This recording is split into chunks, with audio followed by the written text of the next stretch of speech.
Bonjour à tous.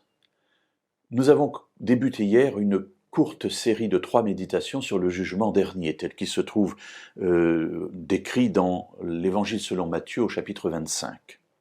Jésus parlant d'un roi qui va séparer des boucs et des béliers et qui dit à ceux qui sont sauvés et qui sont à droite, « Venez, vous qui êtes bénis de mon Père, recevez en héritage le royaume qui vous a été préparé dès la fondation du monde. Car j'ai eu faim, et vous m'avez donné à manger. » Alors, le récit continue. Jésus décrivant un certain nombre de situations très pratiques, très pragmatiques, où ceux qui sont sauvés sont intervenus en faveur de ceux qui avaient besoin. Alors, j'ai eu faim, vous m'avez donné à manger. J'ai eu soif, vous m'avez donné à boire. J'étais étranger, vous m'avez recueilli. J'étais nu, vous m'avez vêtu. J'étais malade, vous m'avez visité. J'étais en prison et vous êtes venus vers moi. Voilà ce que Jésus décrit au chapitre 25 de l'Évangile selon Matthieu, au versets 35 et 36. Alors peut-être une première chose que l'on peut mentionner, qu'on avait dit hier déjà, c'est que les éléments qui permettent de décrire ceux qui sont sauvés, de déterminer ceux qui sont sauvés de ceux qui sont perdus, bien, sont des éléments très pratiques. Qu'est-ce que vous avez fait pour les autres? Voilà.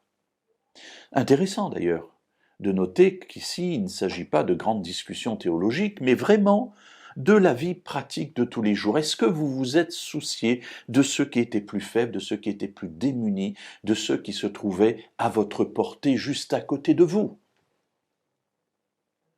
Et Jésus dit, bien, ceux qui sont sauvés, ils s'en sont occupés correctement. La réaction de ceux-là est intéressante. Verset 37, « Alors les justes lui répondront, « Seigneur, quand avons-nous vu avoir faim? T'avons-nous donné à manger, ou avoir soif, et t'avons-nous donné à boire? Quand avons-nous vu étranger, t'avons-nous recueilli, ou nu, t'avons-nous vêtu, malade, ou en prison, et sommes allés vers toi? » Mes amis, c'est intéressant de voir qu'ici, ceux qui ont fait ces choses ne s'en sont même pas rendus compte. Ils n'ont pas fait ces choses pour être sauvés, mais ils ont fait ces choses simplement parce qu'ils avaient en eux cet amour que Dieu avait mis en eux pour ceux qui les entourent. Si nous voulons savoir si nous nous trouvons à droite ou à gauche, si nous nous trouvons du côté de ceux qui sont sauvés ou de ceux qui sont perdus, il y a un moyen très simple de le savoir. Est-ce que nous sommes sensibles à la souffrance des autres? Pas sensibles dans notre tête, mes amis, mais sensibles dans nos actes. Combien de temps est-ce que je passe pour aider les autres? Combien d'argent est-ce que je donne pour aider les autres? Combien est-ce que d'énergie je déploie pour aider les autres, pour être sensible à leurs difficultés et à leurs souffrances? Voilà un bon thermomètre de ma foi et de mon salut.